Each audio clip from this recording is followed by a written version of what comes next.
முதலமைச்சர் விஜய் தலைமையில் அமைச்சரவை கூட்டம். பட்ஜெட்டில் இடம்பெற வேண்டிய அறிவிப்புகள், புதிய தொழிற்சாலைகளுக்கு அனுமதி அளிப்பது குறித்து ஆலோசனை என தகவல்.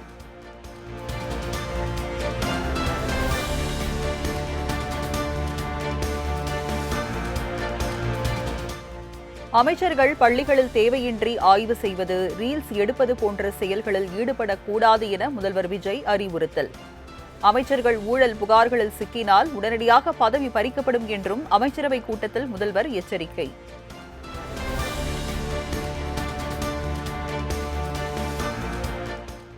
பேருந்து கட்டணத்தை உயர்த்தாமல் போக்குவரத்து துறையில் வருவாயை பெருக்க முதலமைச்சர் விஜய் அறிவுறுத்தல்.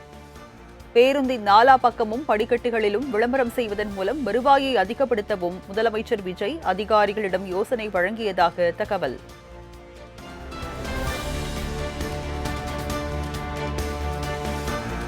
போக்குவரத்து துறையில் 2000 குளிர்சாதன பேருந்துகளை வாங்க வேண்டும் என அதிகாரிகளுக்கு முதல்வர் விஜய் அறிவுறுத்தல். குளிர்சாதன பேருந்துகள் பயன்பாட்டிற்கு வந்தாலும் டிக்கெட் கட்டணத்தை உயர்த்தக்கூடாது என உறுதியளித்ததாக தகவல்.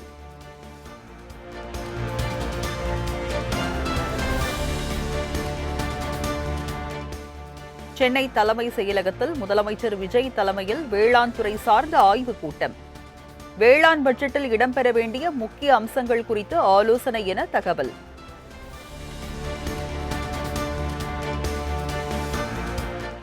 குறு சிறு மற்றும் நடுத்தர தொழில் நிறுவனங்கள் துறை வளர்ச்சியை மேம்படுத்த தமிழக அரசு திட்டம். MSME துறைகளை மேம்படுத்துவது குறித்து ஆலோசகர்களை தேர்வு செய்ய டெண்டர் கோரியது தமிழக அரசு.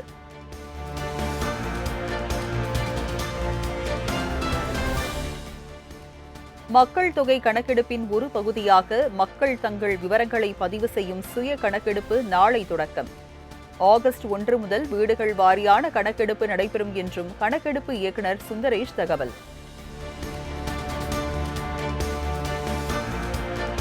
சிறை கைதி மரணம் தொடர்பாக விசாரணை நடத்தி கடுமையான நடவடிக்கை எடுக்கப்படும் என அமைச்சர் நிர்மல்குமார் உறுதி. லாக்அப் டெத் விவகாரங்களில் யாரையும் காப்பாற்றும் எண்ணம் இல்லை என்றும் விளக்கம்.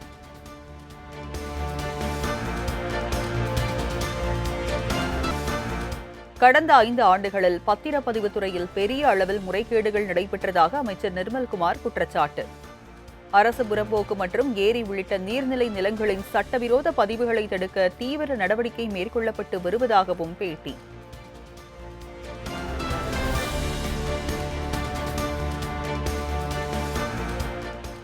திமுகவும் அதிமுகவும் பாஜகவுடன் ஒன்று சேர்ந்து ஆட்சி அமைக்க முயற்சி செய்து வருவதாக அமைச்சர் CTR நிர்மல்குமார் குற்றச்சாட்டு.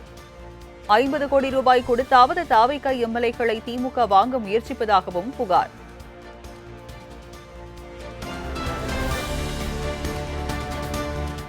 லண்டனில் இருந்த திமுக நாடாளுமன்ற உறுப்பினர்களுடன் கட்சித் தலைவர் மு.க.ஸ்டாலின் காணொலியில் ஆலோசனை.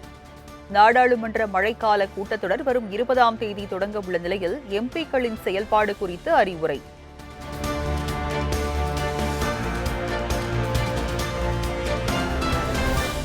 மேகதாதுக்கு எதிராக நாடாளுமன்றத்தில் திமுக MPக்கள் குரல் கொடுப்பார்கள் என அக்கட்சித் தலைவர் மு.க.ஸ்டாலின் உறுதி. தமிழ்நாட்டு மக்களின் மனசாட்சியாய் ஒவ்வொரு திமுக MPக்களும் செயல்படுவார்கள் எனவும் எக்ஸ் தளத்தில் பதிவு.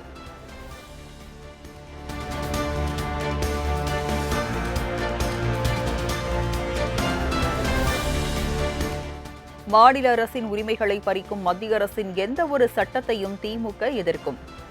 திமுக MPக்களுடனான ஆலோசனைக்கு பின் அக்கட்சித் தலைவர் மு.க.ஸ்டாலின் திட்டவட்டம்.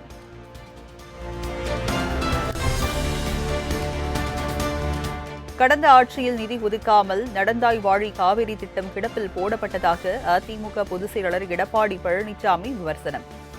கடந்த 5 ஆண்டுகளில் பெற்ற 5 லட்சம் கோடி கடனை வீண் விரயம் செய்ததாகவும் திமுக அரசு மீது கடும் சாடல்.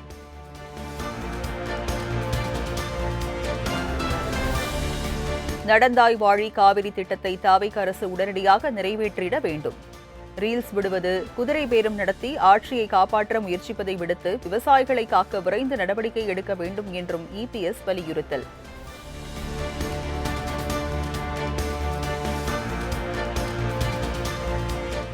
சென்னை அதிமுக தலைமை அலுவலகத்தில் புதுக்கோட்டை மாவட்ட நிர்வாகிகளுடன் EPS ஆலோசனை. சட்டமன்ற தேர்தல் தோல்வி, உள்ளாட்சி தேர்தல் குறித்தும் நிர்வாகிகளுடன் விவாதம்.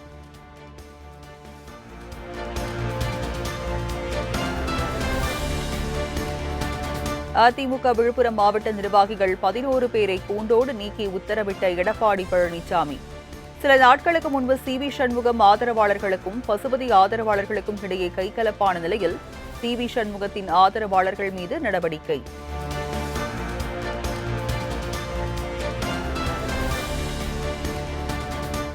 நாகர்கோவில் லாக்அப் மரணத்தை மக்களின் கோரிக்கையை ஏற்று சிபிஐ வசம் ஒப்படைக்க வேண்டும். தமிழ்நாடு அரசுக்கு விசிக தலைவர் திருமாவளவன் வலியுறுத்தல்.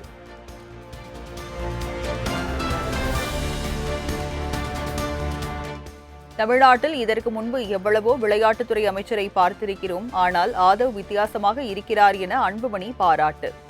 விளையாட்டுக்கு முக்கியத்துவம் கொடுத்தால் போதை பழக்கத்திற்கு யாரும் செல்ல மாட்டார்கள் என்றும் அன்புமணி நம்பிக்கை.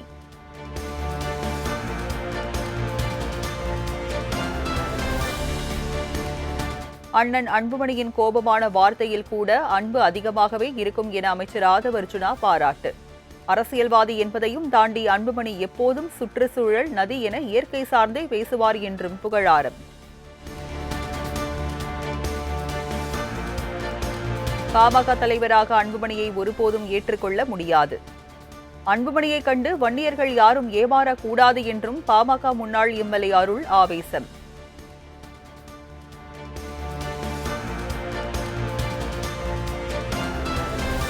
பழனி கோயில் சொத்து பத்திரப்பதிவு முறைகேடு விவகாரத்தில் விசாரணையை தொடங்கியது சிபிசிஐடி. 100 கோடி ரூபாய் மதிப்பிலான நிலத்தை வெறும் 2 கோடி ரூபாய்க்கு பத்திரப்பதிவு செய்ததை உயர்நீதிமன்ற மதுரை கிளை ரத்து செய்த நிலையில் அதிகாரிகள் விசாரணை.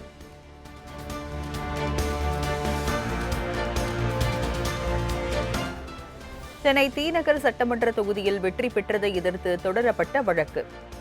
அமைச்சர் என். ஆனந்த் 4 வாரங்களில் பதிலளிக்க சென்னை உயர்நீதிமன்றம் உத்தரவு.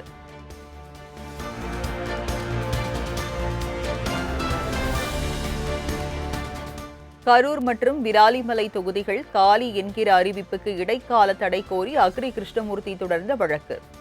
சி. விஜயபாஸ்கர், எம்.ஆர். விஜயபாஸ்கர் மற்றும் சட்டமன்ற செயலாளர் ஆகியோர் பதிலளிக்க சென்னை உயர்நீதிமன்றம் உத்தரவு.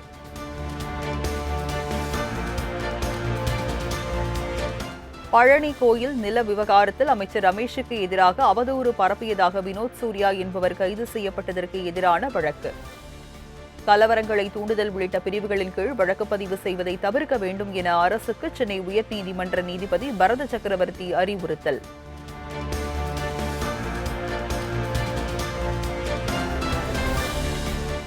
கடந்த 2024ஆம் ஆண்டு நெல்லை எக்ஸ்பிரஸ் ரயிலில் 4 கோடி ரொக்கம் பறிமுதல் செய்யப்பட்ட வழக்கில் நயினார் நாகேந்திரன் சென்னை ஜார்ஜ் டவுன் நீதிமன்றத்தில் ஆஜர். திமுக ஆட்சியில் போடப்பட்ட பொய் வழக்கை தாவேகா அரசு ரத்து செய்யும் என எதிர்பார்த்தோம், ஆனால் செய்யவில்லை என நயினார் நாகேந்திரன் பேட்டி.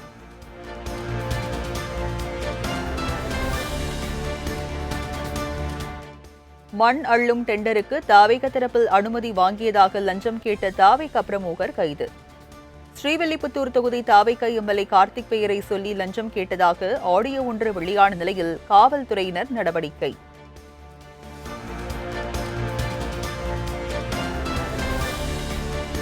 அதிக நிறமூட்டிகளை பயன்படுத்தி தயாரிக்கப்படும் கலர் அப்பளம் விற்பனை தடை விதிக்குமாறு உணவு பாதுகாப்புத்துறை எச்சரிக்கை.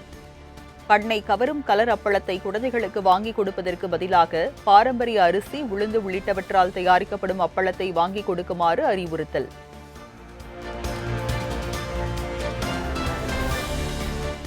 உணவகத்துடன் கூடிய மதுபான கூடத்திற்கு அனுமதி வழங்க டாஸ்மாக் நிர்வாகம் திட்டமிடப்பட்டிருப்பதாக தகவல். டாஸ்மாக் கடைகளுடன் இயங்கும் வரும் பார்களின் எண்ணிக்கையை குறைத்து பிற மாநிலங்களைப் போல ரெஸ்டோ பார்களுக்கு அனுமதி வழங்க திட்டம்.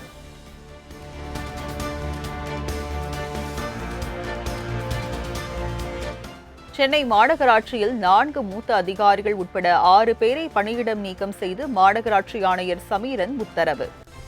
லஞ்சம் வாங்கியது, வேலை வாங்கி தருவதாக ஏமாற்றியது, போலி பில்கள் சமர்ப்பித்தது தொடர்பாக கைது செய்யப்பட்ட நிலையில் 4 பேர் மீது குற்றவியல் நடவடிக்கை எடுக்கவும் உத்தரவு.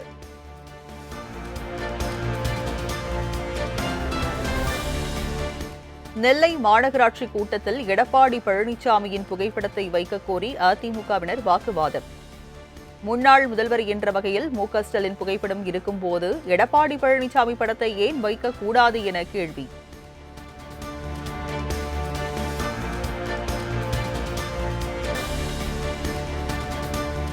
தமிழகத்தின் பல்வேறு மாவட்டங்களில் இன்றும் நாளையும் வெப்ப அலை வீசும் என சென்னை வானிலை ஆய்வு மையம் தகவல். அதிகபட்ச வெப்பநிலை இயல்பை விட 3 டிகிரி முதல் 5 டிகிரி செல்சியஸ் வரை அதிகமாக இருக்கும் என்றும் எச்சரிக்கை.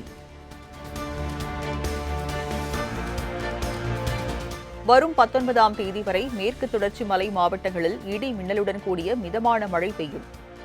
20ஆம் தேதி முதல் 22ஆம் தேதி வரை தமிழகம், புதுச்சேரி, காரைக்காலில் லேசான மழைக்கு வாய்ப்பு உள்ளதாகவும் வானிலை ஆய்வு மையம் கணிப்பு.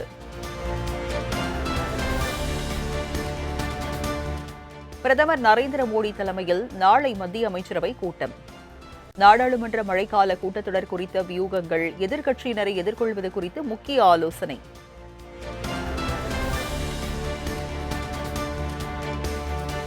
டெல்லியில் சோனியா காந்தி தலைமையில் நடைபெற்ற காங்கிரஸ் நாடாளுமன்ற உறுப்பினர்கள் கூட்டம். மல்லிகார்ஜுன கார்கே, ராகுல் காந்தி, ப. சிதம்பரம் உள்ளிட்டோர் பங்கேற்ற கூட்டத்தில் எரிபொருள் தட்டுப்பாடு, எஸ்ஐஆர் உள்ளிட்ட பிரச்சினைகளை எழுப்புவது குறித்து முக்கிய ஆலோசனை.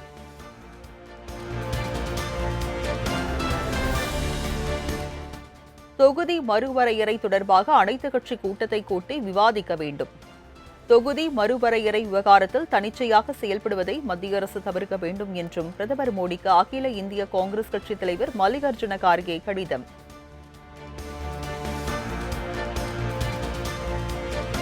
ஒடிசா மாநிலத்தில் உள்ள உலக புகழ்பெற்ற பூரி ஜெகநாதர் கோயிலில் தேரோட்ட விழா. அலங்கரிக்கப்பட்ட தேர்களில் ஜெகநாதர், பாலகத்திரர், சுபத்ரா தேவியார் எழுந்திருள லட்சக்கணக்கான பக்தர்கள் வழிபாடு.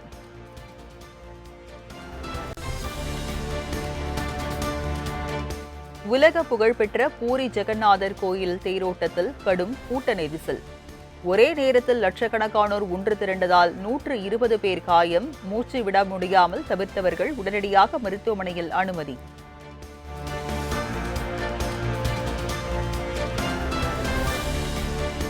ஒன்பதாம் வகுப்பில் இருந்து 3வது மொழியை அறிமுகப்படுத்துவது மாணவர்களின் மன அழுத்தத்தை மேலும் அதிகரிக்கும். புதிய மொழியை அறிமுகப்படுத்த வேண்டும் எனில் 5 அல்லது 6ஆம் வகுப்பிலேயே தொடங்க வேண்டும் என்றும் மத்திய அரசு மற்றும் சிபிஎஸ்இ நிர்வாகத்திற்கு உச்சநீதிமன்றம் அறிவுரை.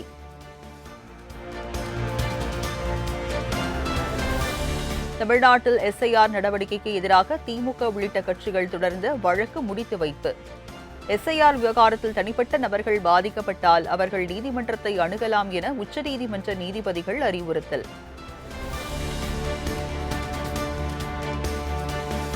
நீட் முறைகேடு விவகாரத்தில் மத்திய அமைச்சர் தர்மேந்திர பிரதான் பதவி விலக வலியுறுத்தல். டெல்லியில் 19ஆம் நாளாக உண்ணாவிரத போராட்டத்தில் ஈடுபட்டு வரும் சமூக ஆர்வலர் சோனம் வாங்சுக்கை நேரில் சந்தித்து ஆதரவு தெரிவித்தார் அரவிந்த் கெஜ்ரிவால்.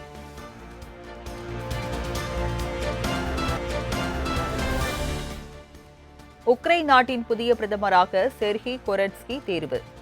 எரிசக்தி நிறுவனமான நாப்டோகாஸின் தலைமை நிர்வாக அதிகாரி கொரெட்ஸ்கியை உக்ரைன் நாடாளுமன்றம் அங்கீகரித்துள்ளதாக தகவல்.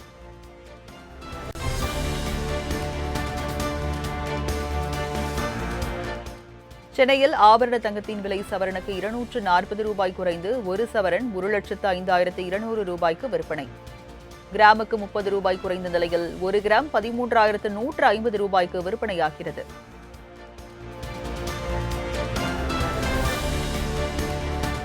வெள்ளி விலையில் மாற்றம் இன்றி 1 கிலோ பார் வெள்ளி 2,40,000 ரூபாய்க்கு விற்பனை. சில்லறை வர்த்தகத்தில் 1 கிராம் வெள்ளி ரூபாய் 240க்கு விற்பனையாகிறது.